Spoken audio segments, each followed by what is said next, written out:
చప్పట్లు కొట్టి అభినందించండి.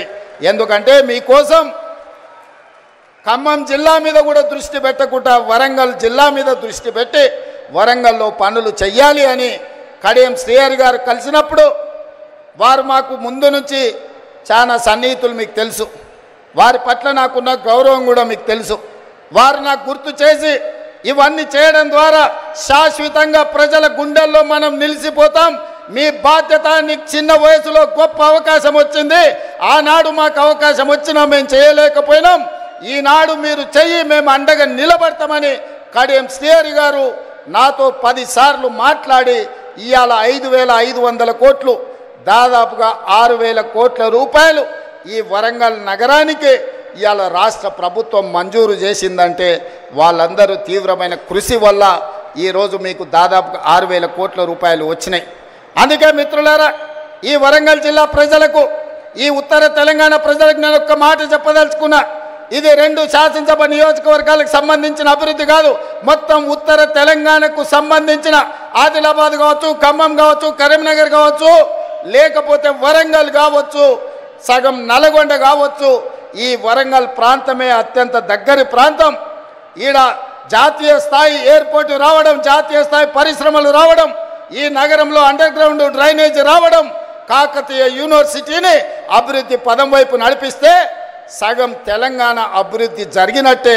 ఈ వరంగల్ అభివృద్ధి అనేది సగం తెలంగాణకు అభివృద్ధి చేసినట్టే అని భావించి ఈనాడు మా ప్రభుత్వం ఈ బాధ్యత తీసుకున్నది. ఇది పూర్తి చేసే వరకు నేను నిద్రపోను, మా అధికారులను, మా మంత్రులను నిద్రపోనీయనని మీకు నేను మాట ఇస్తున్నా. ఎందుకంటే నేను నిన్న మన మహారాష్ట్ర ఎన్నికల్లో పోయినా, ఎన్నికల్లో ఎక్కడ పోయినా ఎయిర్పోర్ట్లు ఉన్నాయి. నేను ముంబై, పూణేనే అనుకున్నా, కానీ సోలాపూర్ పోయినా, నాందేడ్ పోయినా, ఎక్కడికి పోయినా ప్రతి 100-150 కిలోమీటర్లకు బస్సు డిపోలు ఉన్నట్టు మహారాష్ట్రలో ఎయిర్పోర్టులు ఉన్నాయి.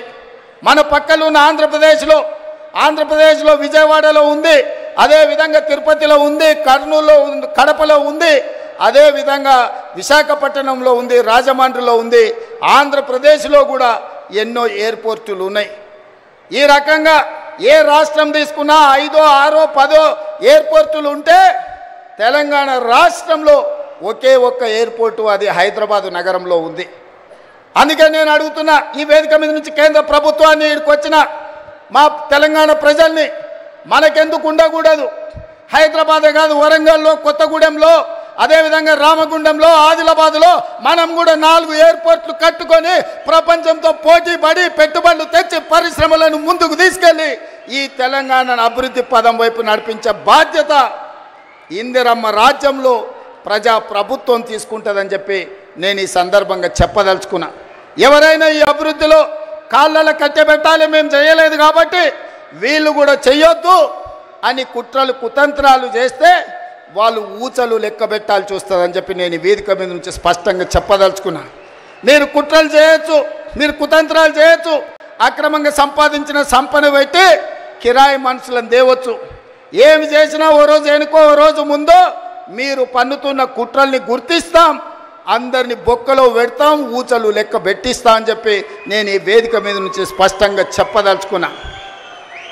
ఇవాళ ఒకడొకడు మాట్లాడుతున్నాడు. ఒక ఆయన పెద్ద మనిషి మన వచ్చి అన్నాడు, 10 నెలలనే తెలంగాణ ప్రజలు ఏం కోల్పోయారో వాళ్ళకి తెలిసిందని. ఏం కోల్పోయినరా? మా ఆడబిడ్డలకి ఇవాళ స్వేచ్ఛ వచ్చింది 10 ఏళ్ళ తర్వాత. సంఘాలలో ముందుకు వచ్చిండ్రు. మేము ఇవాళ ఆడబిడ్డల్ని కోటీశ్వరులను చేయాలనుకున్నాం. దాదాపుగా ఈ సంవత్సరంలో 34,000 కోట్ల రూపాయలు సంఘాలకు సహకారం అందించాలని ఇవాళ మేము అనుకున్నాం. ఆడబిడ్డలకు అదాని అంబానీలకే పరిమితమైన సోలార్ పవర్ ప్రాజెక్టులు ఇవాళ మా ఆడబిడ్డలకు, మహిళా సంఘాలకు ఇచ్చి వాళ్ళని పారిశ్రామికవేత్తలను చేసి కోటీశ్వరులను చేయాలనుకున్నాం. ఇవాళ ఇదే కాదు, మా ఆడబిడ్డలు అమ్మగారింటికి పోవాలన్నా, దైవ దర్శనానికి పోవాలన్నా ఇంటి ఆయనని అడిగితే దసరాకి అడిగితే దీపావళి అనేటోడు, దీపావళికి అడిగితే సంక్రాంతి అనేటోడు, సంక్రాంతికి అంటే ఉగాది అనేటోడు, ఉగాదికి అడిగితే ఈ సంవత్సరం ఎందుకులే అనేటోడు. కానీ ఇవాళ ఈడ వేలాది మంది మా ఆడబిడ్డలు వచ్చారు. అక్క ఎవరైనా బస్సు ఎక్కితే ఒక్క పైస ఎవరైనా అడుగుతుర్రా? ఇవాళ ఈ తెలంగాణ రాష్ట్రంలో 1,10,00,000 మంది ఆడబిడ్డలు 3,700 కోట్ల రూపాయలు 11 నెలల మా పొన్నం ప్రభాకర్ గారి మంత్రివర్గంలో ఆడబిడ్డలకు ఉచిత బస్సు ప్రయాణానికి ఖర్చు పెట్టి ఈరోజు మా ఆడబిడ్డలు